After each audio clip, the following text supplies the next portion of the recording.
I grew up with low self-esteem. Let's say on a scale of 1 to 10, my self-esteem was -5. From as far back as I remember. You can talk to most people who know me and they wouldn't know that I was introvert. They wouldn't know that I didn't feel comfortable around the crowd. I was an athlete. I was with the in crowd. So, I got in there. I slid in and, made it work. But I was living a lie the whole time. I am a nerd. I'm a nerd. I'm smart. I like to read.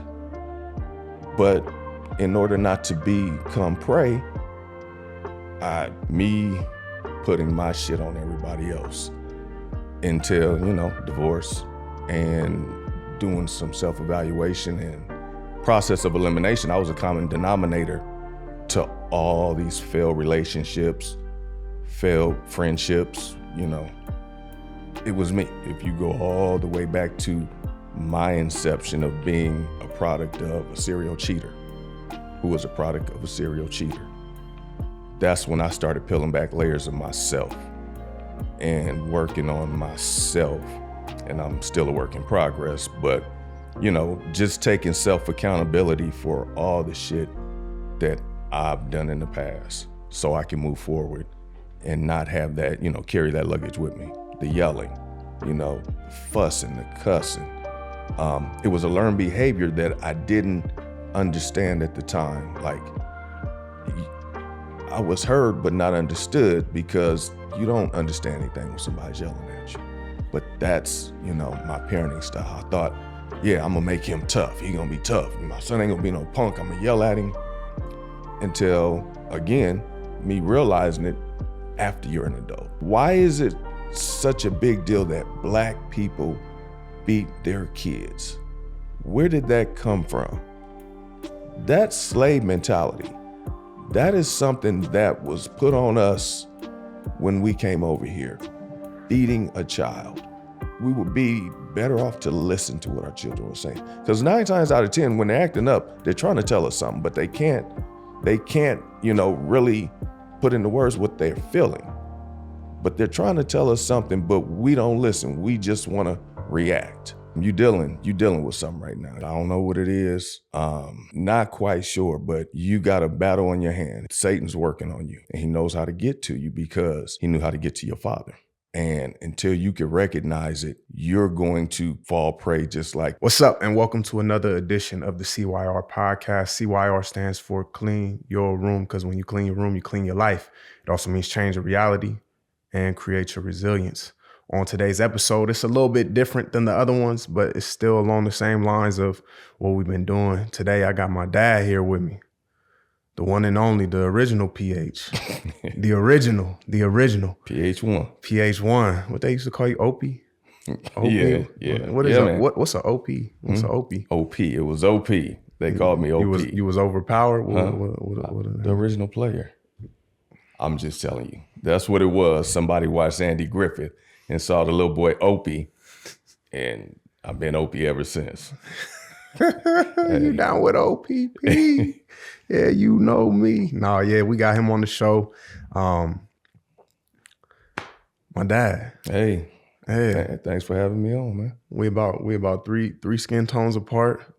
We got the same haircut, same beard style. You look a lot like the mailman.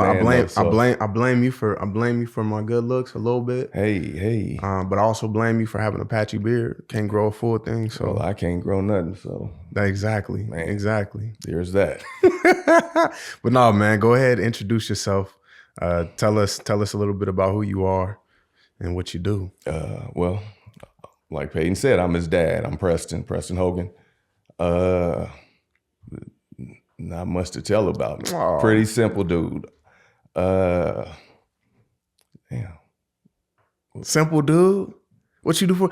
You been at working on the railroad, breaking his back for about. We're not gonna put that name on there. I work for a railroad. Well, sorry. Yeah, no promo, no free promo. No free promo. I work in transportation for a railroad.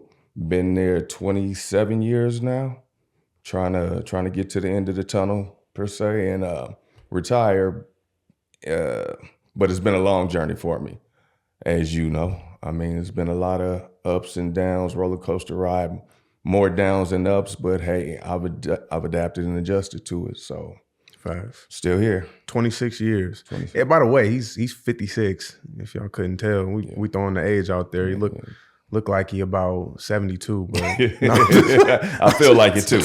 I feel like just it. playing. He wears 56 nice, but he's been with the railroad for quite a long time, and just being able to see his journey through that, and his transition and his progression and his entrepreneurial space as he has climbed up. I think it's been super dope. Also, side note, I remember being a kid and seeing you as you were working in the space that you were working in, still having an entrepreneurial spirit, which I feel like has some impact and influence on me very, very young, starting with primetime photography. I still remember that. Wow. I still remember he had a picture with Khalees. Y'all don't know who Khalees is if you young, but if you around my age and older, Khalees is my milkshakes bring all the boys to the. He had a picture with her and it had the primetime photography on the top of it. I still remember that. So he would go around carrying this camera, which kind of sparked my interest in pictures and cameras and stuff like that. But then he also used to make like bandanas and headbands with these little bedazzles on them. Wow. And he was selling for $12 a pop. It would cost $6 for the materials. Go to Hobby Lobby, you get the hot glue, you get the little rhinestones, you get the letters, and he would make those. And I remember because that's part of my story. I seen him do it, and you took me to the office one day when you were selling one of them, and you told me like, "This is what you do. This is how you do it." And so then I started selling them. I think I was probably in like 3rd or 4th grade, and I started selling them at school to other students. And so that's like a core memory for me, because like I was like, oh, I could make some money on the side, like if I really want to, and get my profit margin on top of that. Right. You know. A big lesson for me: never keep inventory. Always have somebody else pay for the inventory for you. I took that from that, and even to this day, when it comes to hoodies, shout out Bear Company Counseling. I don't keep no inventory, man. If you get them, you can get it. But Shameless if you don't, plug. exactly, shameless plug. You feel me? But for you, what started your entrepreneurial journey, like with some of these side projects? And real quick, even to now, he didn't mention it, but he also takes a lot of photography or a lot of pictures now. A lot. He's cold with a drone. He didn't want to tell you and talk about that. He's like, I don't do nothing.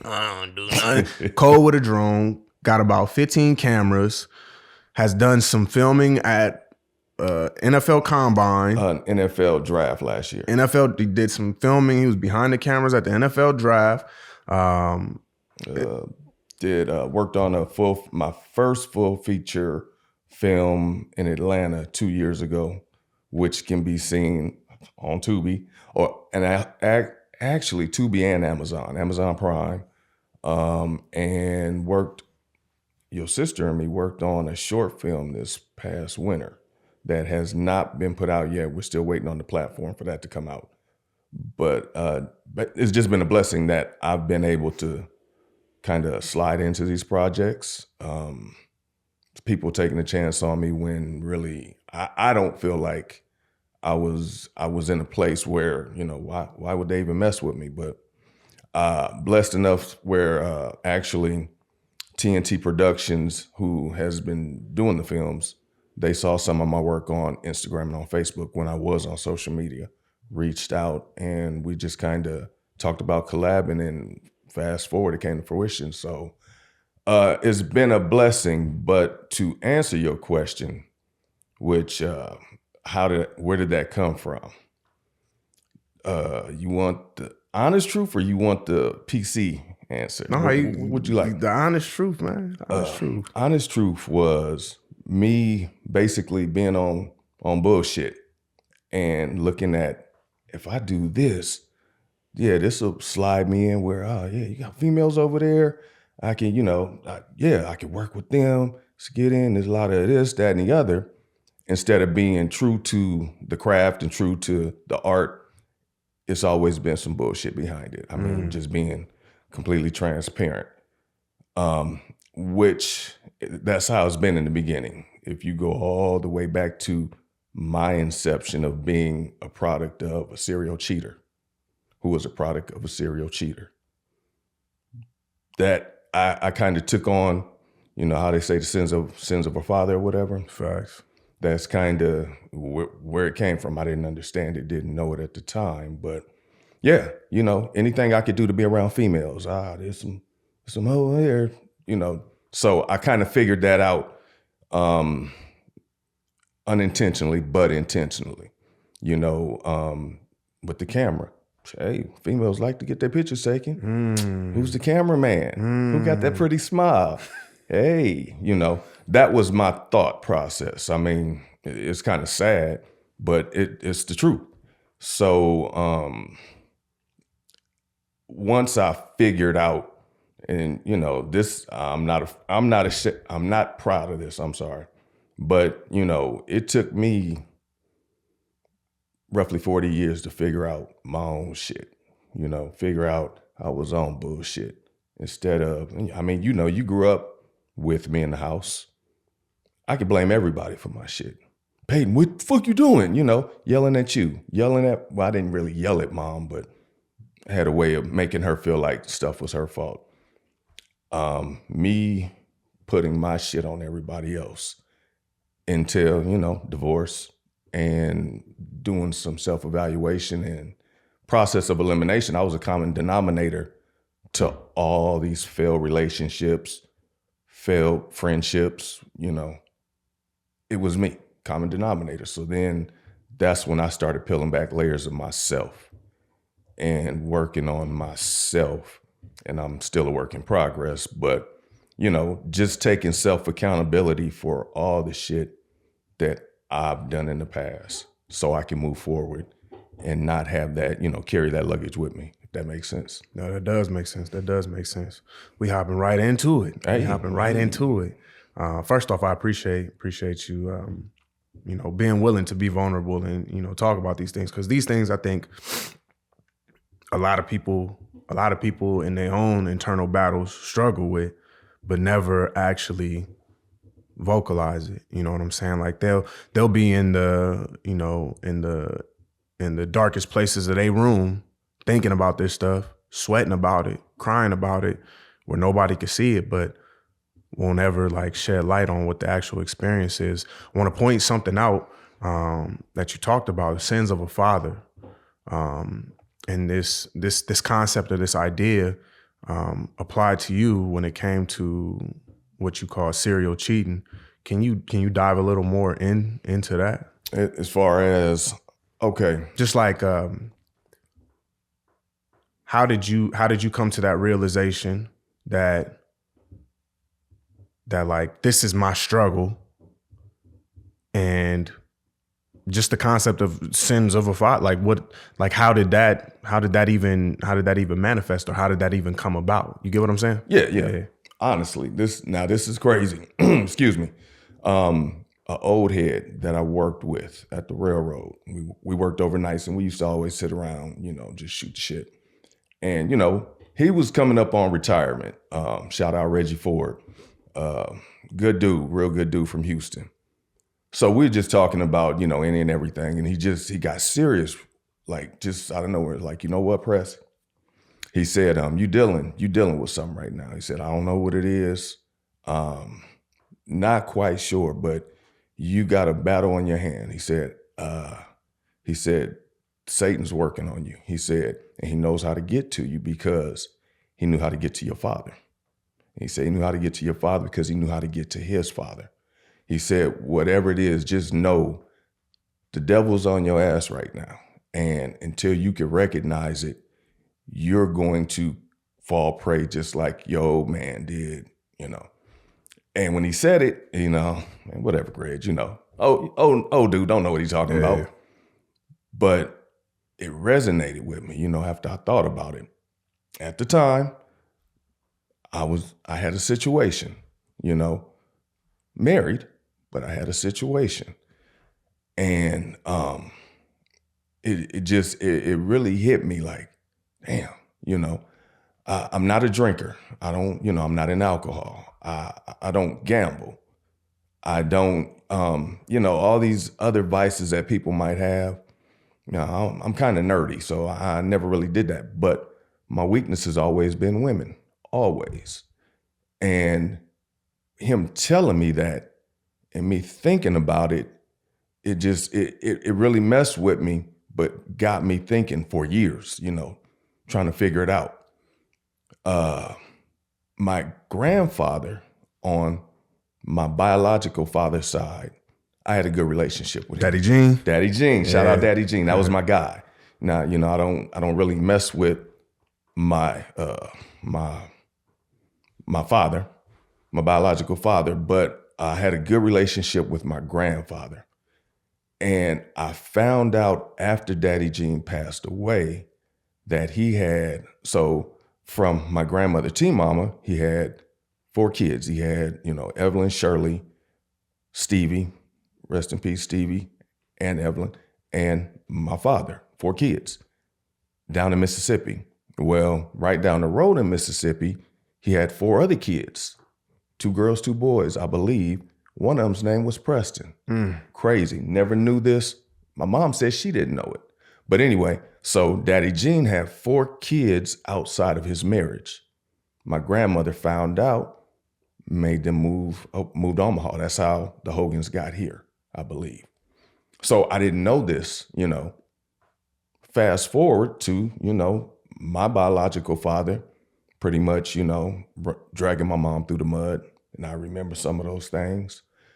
So, realizing this and then realizing, how lousy I was to your mom, sweetest woman in the world, good person, didn't deserve half the mess I put her through. But when you're in it, or when I was in it, not realizing, how much damage I was doing, not only to her, but to you and Tay, selfish. So, after, like I said, him telling me that and then me really doing some soul searching, me trying to figure it out, and then me looking at other relationships. And, it's so easy to say, well, your mom was tripping. She, my thing was, our parenting styles were different.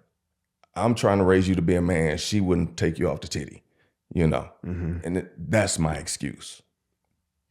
No excuse, but that was my excuse, putting the blame on her. Just looking for excuses for my behavior, looking for excuses for why I did what I did. And at the end of the day, it's like, nah, it was me. It was me. And, I don't know if you recall me telling you that story and me actually telling you, whenever things are going good for you, he's going to be on you, meaning Satan, the devil. He's going to be on you. When things are good at home, girls going to come out the woodwork. Yeah. Payton, and it ain't because you cute, because you ain't cute. So don't think it's because you cute. I used to think it was because I was cute. But no, it wasn't, It was because the devil knew my weakness. And that's why I always tried to hammer that home to you when I understood it. Like, look, man, women will come. And it's not that they're coming. It's Satan coming in the form of these women to destroy your family. And that's always been my prayer, that you be a better man than I have. And you have been. I mean, I'm so proud of you because you're a good provider. Good, you are a good family man.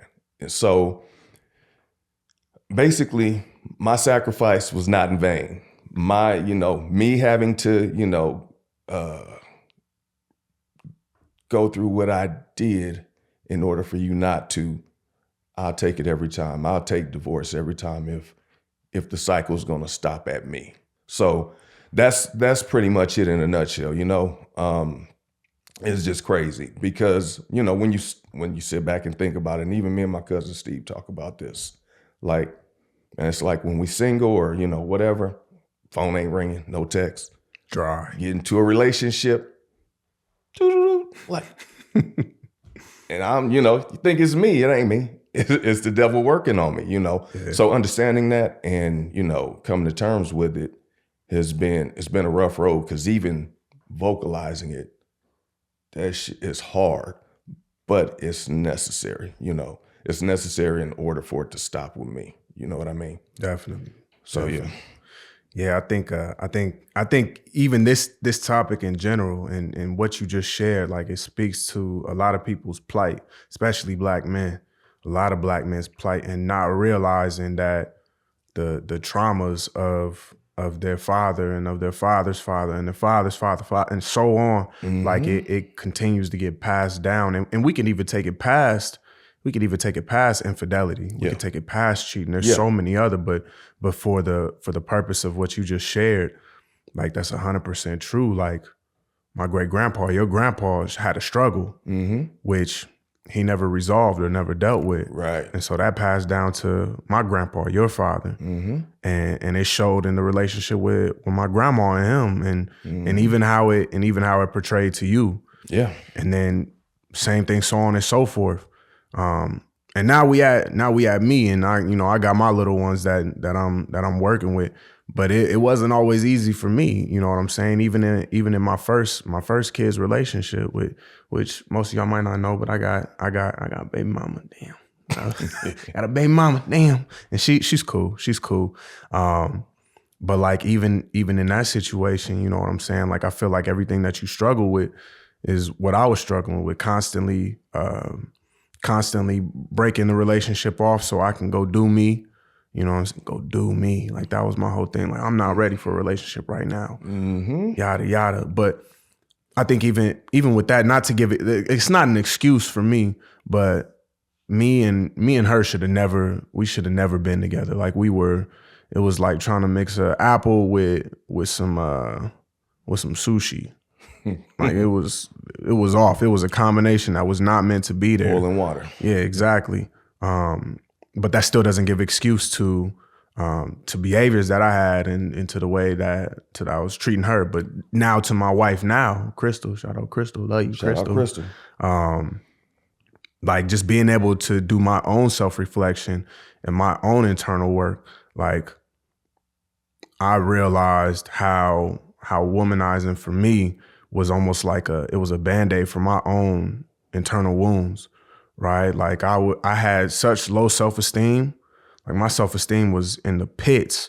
And so I would use, I don't like how it sounds when I'm saying it, but I gotta say it. Like I would use women to boost my self-esteem and boost my ego. You know what I mean? If I could game her up, if I can get her, oh yeah, I'm the man, I feel good.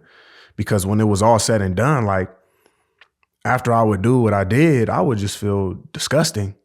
I would look at myself. I remember all these times, man, just being in my young 20s and just like the morning after, like looking at myself in the mirror, like as I'm over this chick's house or whatever, and I'll be in the bathroom early morning, I wake myself up from being like drunk, and I just look at myself in the mirror and be like, bro, you're disgusting. Like, what are you doing? And it's not because the women were ugly or the women were whatever, but I'm just like, yo, you just throwing yourself around like a piece of meat, and I don't even care about her. I don't even care about this girl. Yeah, yeah. So, man, that's deep, because that's exactly where I was at.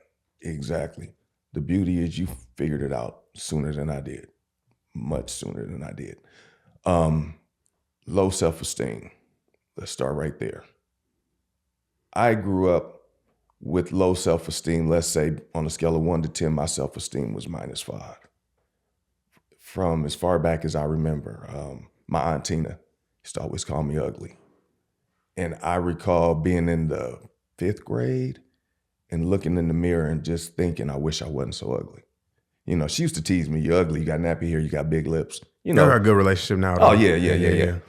Tina is only 3 years older than me, so, you know. That's like big sister. Yeah, she was big sister. You know, she used to protect me when I was smaller, but she bullied me. She was the only one that could, you know.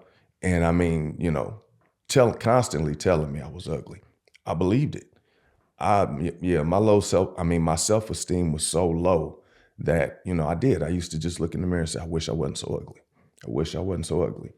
On top of that, My mother and I didn't have the greatest relationship. She was trying to figure it out as a young mother.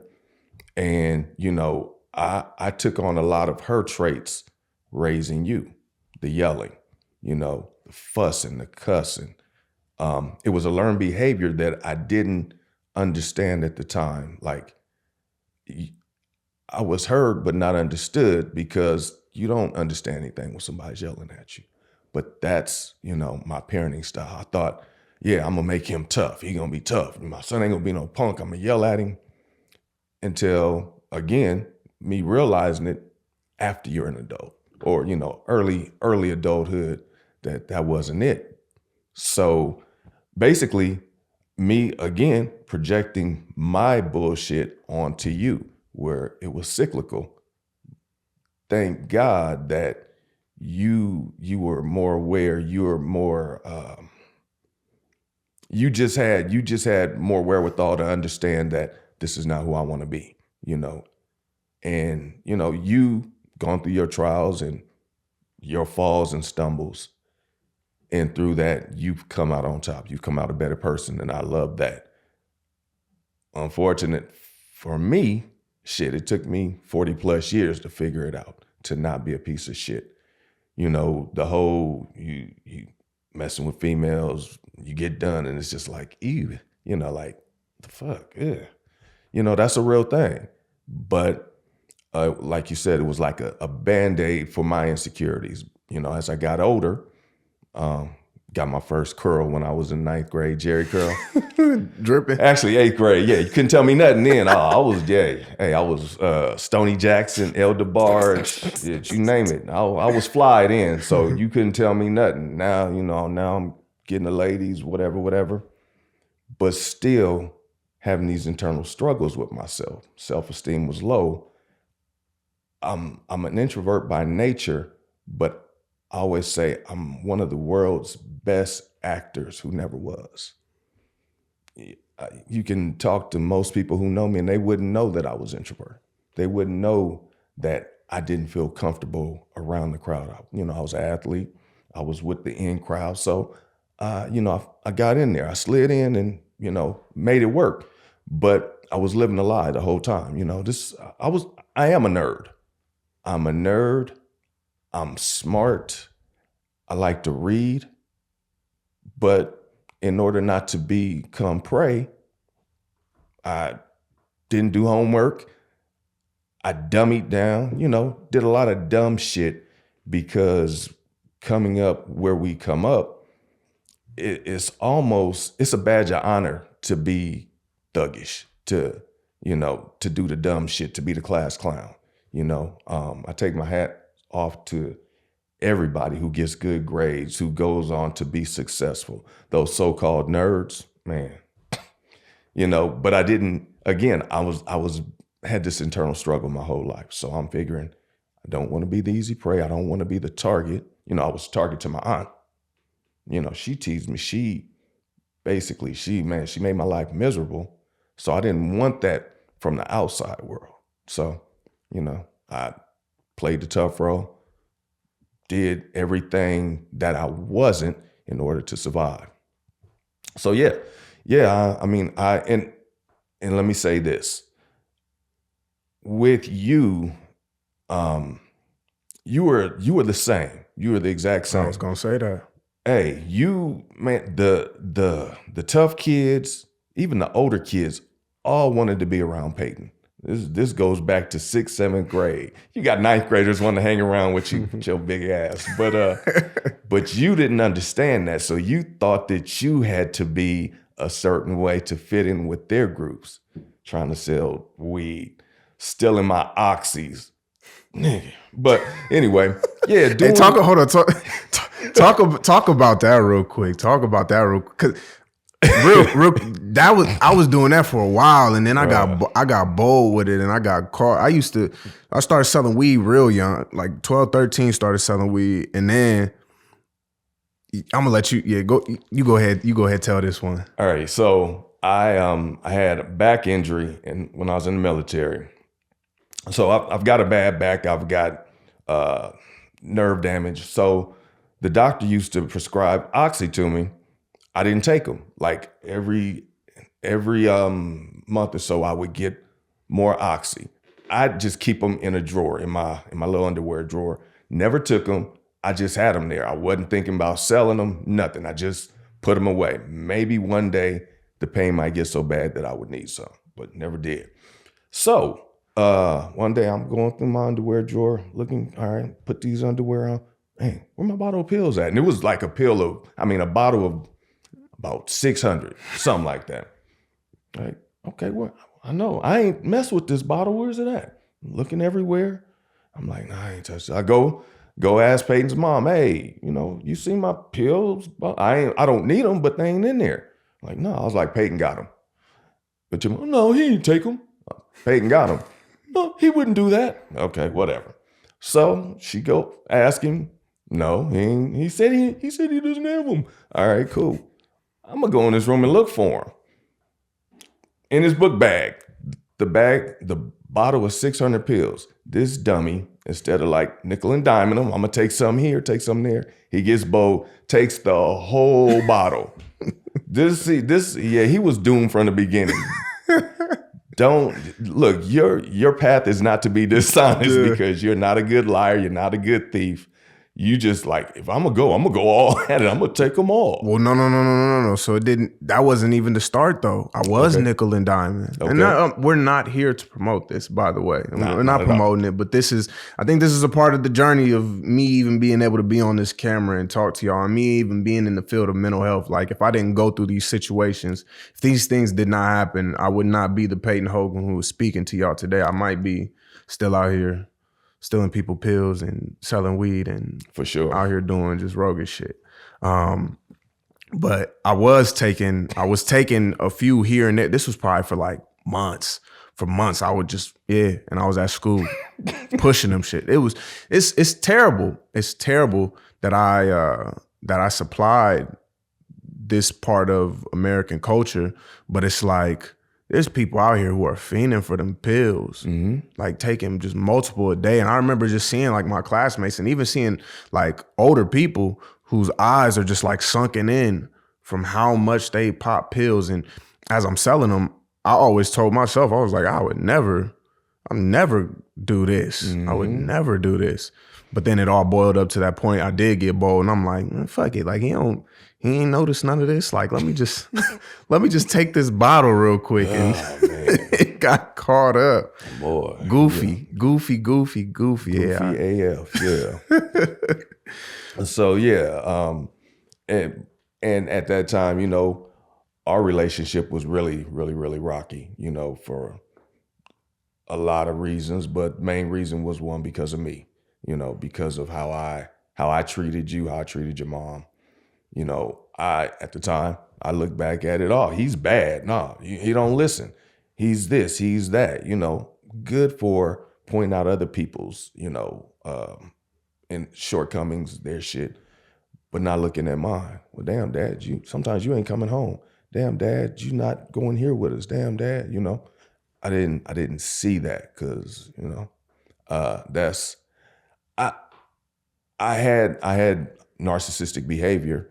I don't think I'm narcissistic, but I did have narcissistic behavior, And looking back at it, it was really a disgusting time in my life for me. It's been real hard to come to terms with who I am, who I was, who I am, because that's who I am. But one other thing that, made me realize that I needed to face this head on was, as you and Taylor grew into your own and became successful and made a way in the world, I would never want anyone to come and tell you something about myself that I've never told you. That's why when I made that decision to be an open book, it was, hey, this is all my shit right here. I've done this, I've done that, I used to have sex in restrooms, and I'm joking with that one, but no, but I wasn't a good person, so nobody can never tell you something that I have not told you. Somebody might tell you something that ain't true, but, as far as me, not being good to your mom. I'm sure she has her version of it, which is her truth. Here's my version, and this is, I did do this. I did that and that. Why'd I do it? No excuse. So that it's been a journey, but when I was able to just put it out there, it was like it was almost like being reborn or a weight lifted, because now I can really be who I was meant to be. I don't worry about what other people think, how other people see me, and that's a problem that I think we have in our culture, is trying to be a certain way, present ourselves as, this macho, whatever. Man, that's whack. That's whack to me. So yeah, I've just it's been a journey, but here we are. Most definitely. I think to speak on that, and kind of along the theme of the first question that we kind of talked about, something that the pastor at my church, Josh, he actually was on one of the previous episodes, and in one of his sermons, he just talked about talking with our kids about our struggles early on, so that they know what they face, or so that they know what they're going to face along the road, can help them to avert some of the battles that are coming their way. And, I think for me, if we would have been able to have those talks like a lot earlier on, just about the struggles, and even, and I know it's something that, like, it took time to be able to even come to those realizations for yourself. And so I'm not faulting you for it. Yeah. But I think out there, like, there's people who have these struggles, and it may not be the exact same as you and I, or, you know what I'm saying? It could be drugs, it could be alcohol, it could be women, it could be porn, it could be food, it could be money, gambling, it could be whatever. Yeah. And they got kids who they're raising. Like, being honest with your kids about your struggles, and you actually taking the steps, not you, but all of us actually taking the steps to work on them, but just being honest about the things that we're struggling with as we're struggling through them, can help our children to avert the pitfalls that we ourselves fell into, because now they know what to look out for. Right. Now they know what is on the other side of that hill that they're climbing. Now they know why internally they feel like, man, I'm worthless. Yeah. Like, and maybe I don't need to feel this sense of worthlessness with fill in the blank. Yeah. You know what I'm saying? How do you think the trajectory of your life potentially would have been different if your dad would have had those talks with you, if he would have understood, like, I got these struggles that I got going on, and I want you to be able to avoid them, or know, at least know what's coming up? Yeah. Well, that's a hard. No, it's not a hard question to answer, because look at you. When you've turned out okay, you've turned out outstanding.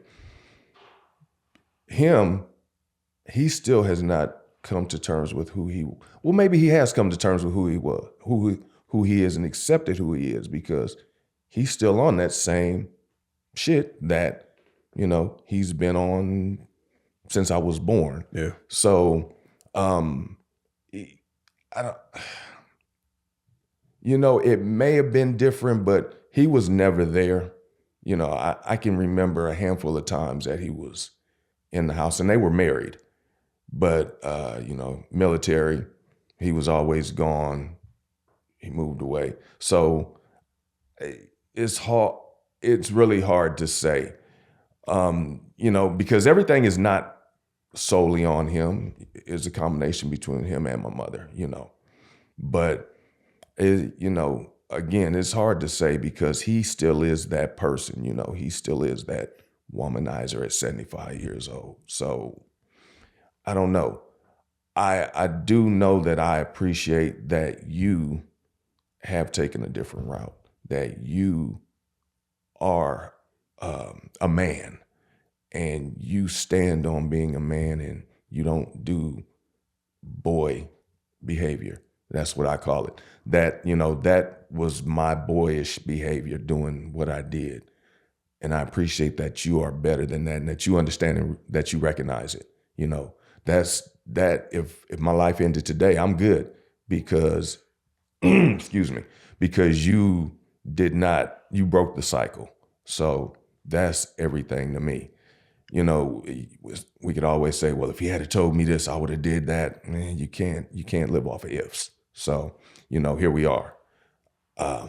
It's a lot to unpack, but on top of all that, I was also emotionally immature.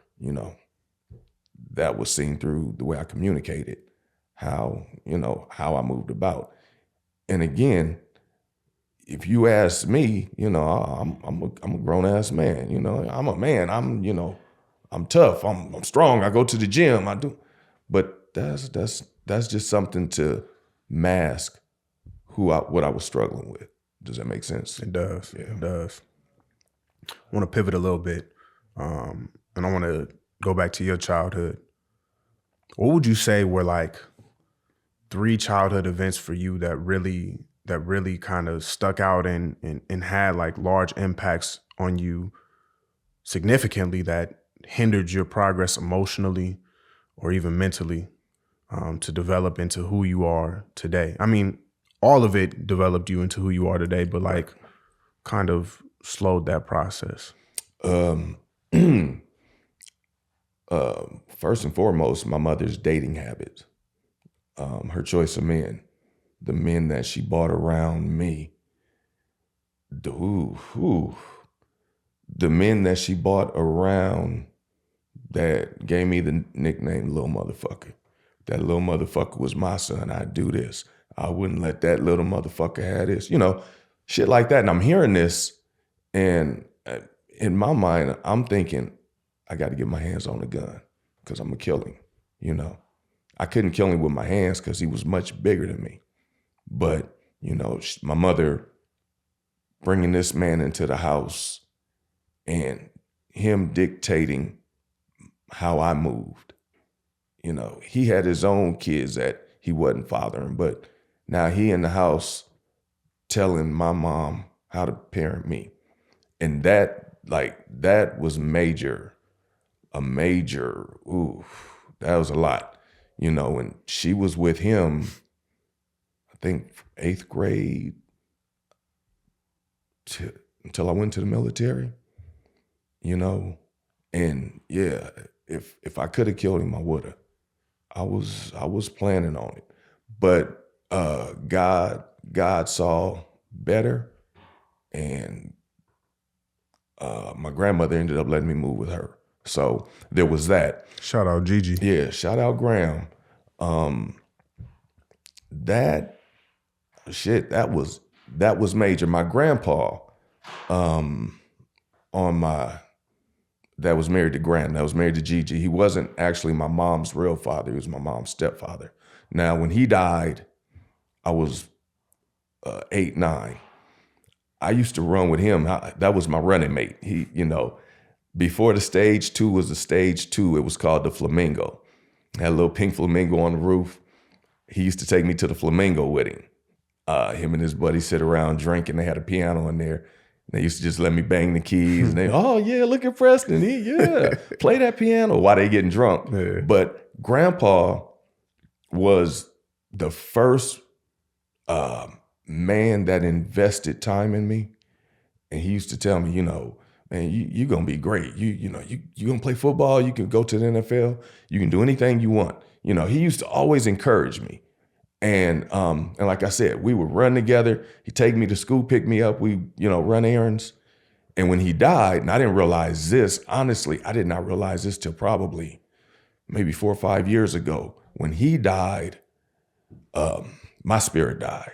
Like my ambition to be great died because nobody else told me, hey, yeah, you can do this, you can do that. I didn't have that. And, it's kind of like shit when he died. It was just like, yeah, I'm going to just be this, put on this mask and fit in with with them. So those two things, I don't know if there was a third, but the death of grandpa and then, my mom dating who she dated, those two things right there, it hindered me. I'm not going to use it as a crutch or excuse, but those were pivotal times in my life. So yeah, it was some fucked up times. Being a young male, and specifically in terms of, relating to us being young Black males, is so important. It's important to place emphasis on the male models or male role models that are in our life, because they will significantly impact, like, this thing right here, our mind, impact our emotional experiences, and they'll determine the core beliefs that we have about ourselves as we start to travel through our life. Like you just said, like you had your grandpa who was constantly pouring into you and telling you, yeah, you can be this, yeah, you can do this, and he's investing time into you, and that gave you it gave you a sense of internal belief about yourself. But then outside of that, it didn't seem like there was too many other positive males or positive male role models that were investing as much time into you. Okay, go ahead. Well, there was Pawpaw Lloyd. But that was later on in life, though. Well, Pawpaw Lloyd came on early. He was there. No, he actually came on early. He and my mom broke up. And then that's when the other guy came into the picture. Gotcha. He and I always, remained tight. I actually consider him my father, per se, because I was looking for a father. Facts. So I called him my father. He actually called me his son. But what I realized in adult life was that he was more of a friend than a father figure.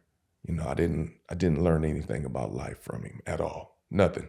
But he was always there for me. So I don't want to downplay his presence in my life, but he was more the big homie, like that piece. Yeah. That piece right there. Yeah. And like when we're young and that's all we have, you know what I'm saying? Like that truly has a huge influence on who and what we become. And so if I'm a young Black male and I don't have too many people who are guiding me towards success, who are guiding me towards the greatness that's inside of me, like, what are they guiding me towards? Right. What are they leading me towards? What am I seeing? If I'm at home and I'm a young kid and my mom is constantly bringing men in and out the home who really don't value me, who don't value my mom, who don't value women. Yeah. What is that? What message is that given to me?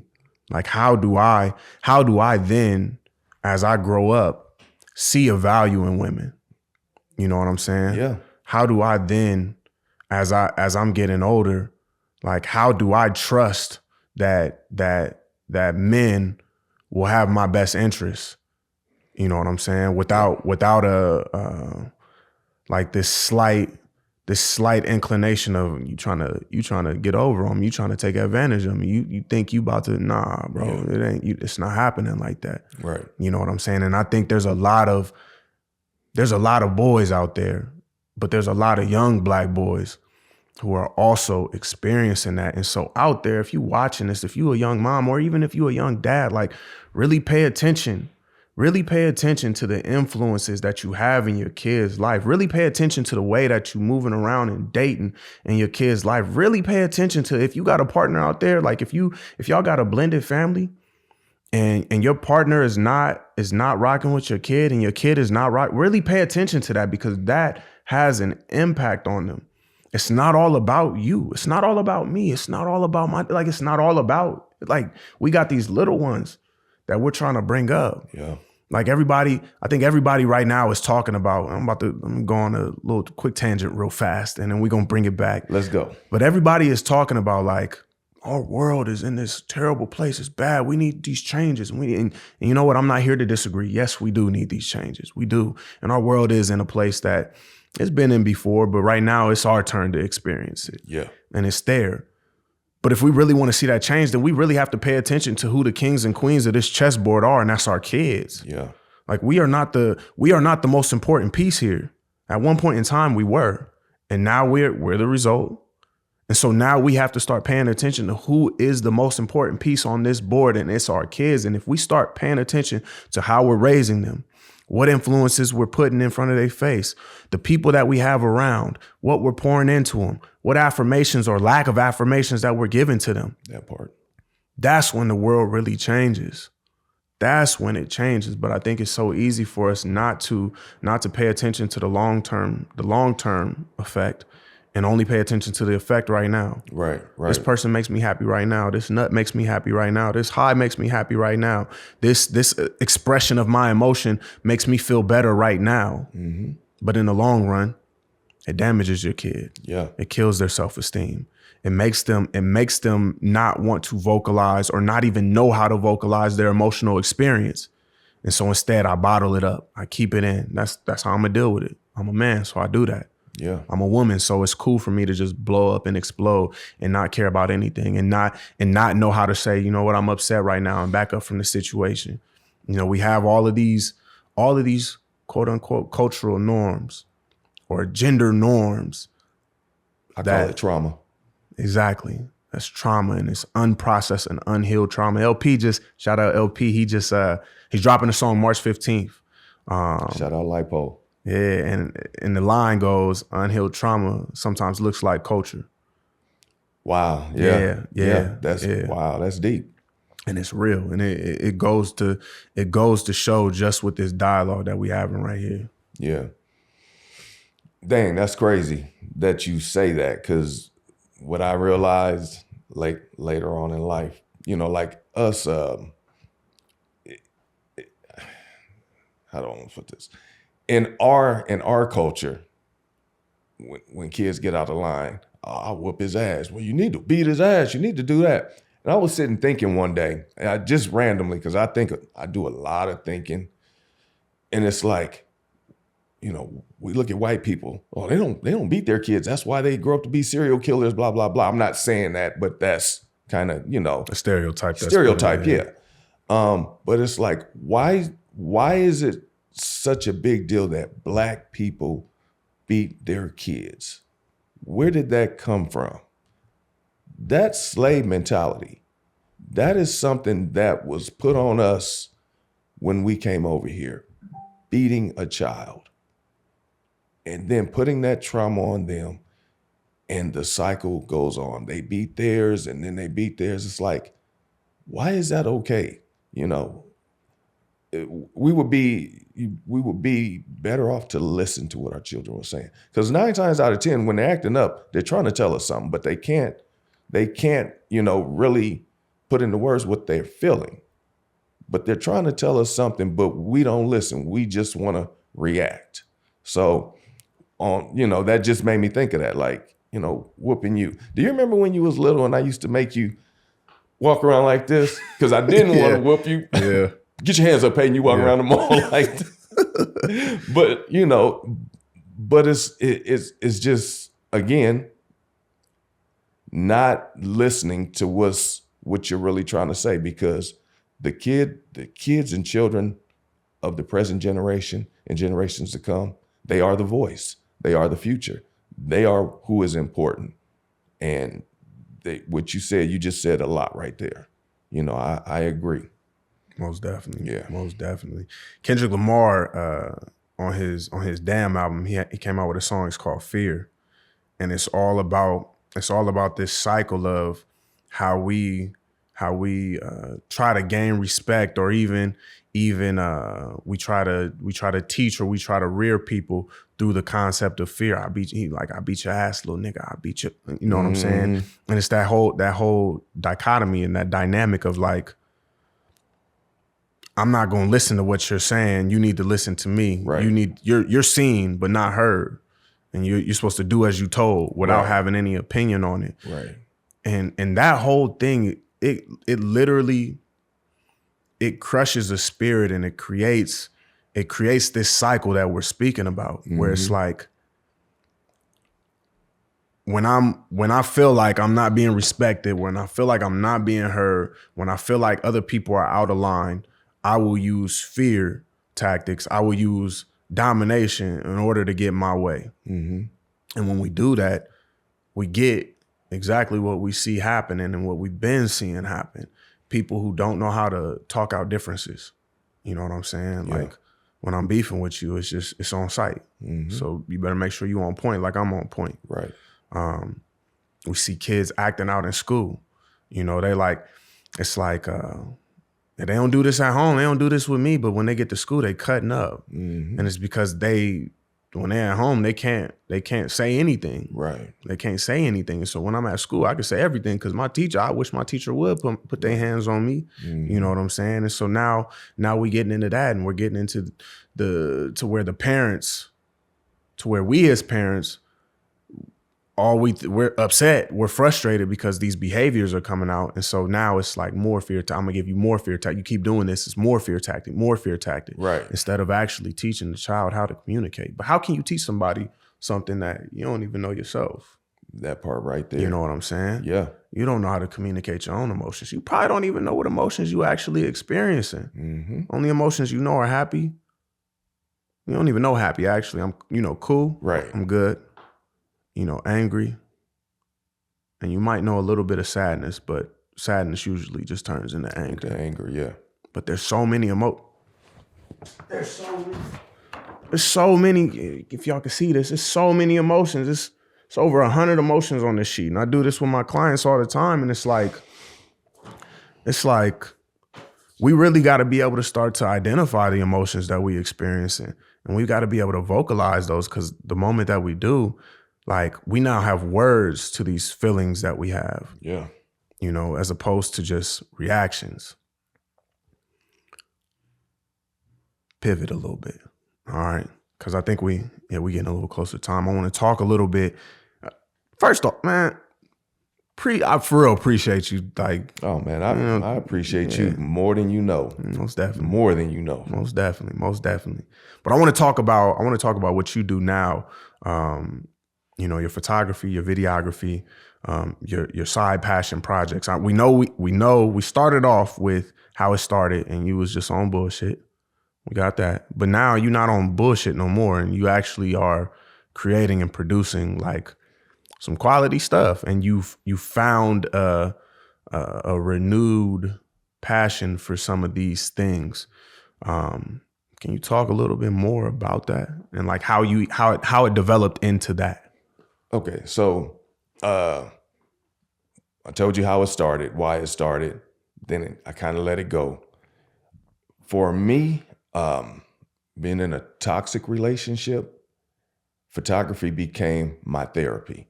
Like buying a camera, going out to Hastings, Gibbon, small towns, and just taking pictures became a place of clarity for me. I'm by myself, it's quiet, I can shoot what I see, and that's how I got back into it and got it going. Fast forward to the drone, it's like, well, I'm kind of excuse me, curious about it. Okay, everybody's taking pictures from the ground. Let me try some aerial shots. And I just started doing my research, learned the laws, FAA laws and everything, and bought my first drone, crashed it. Bought another drone, crashed it, but and just kind of honed my craft, and it kind of took off for me. Now, the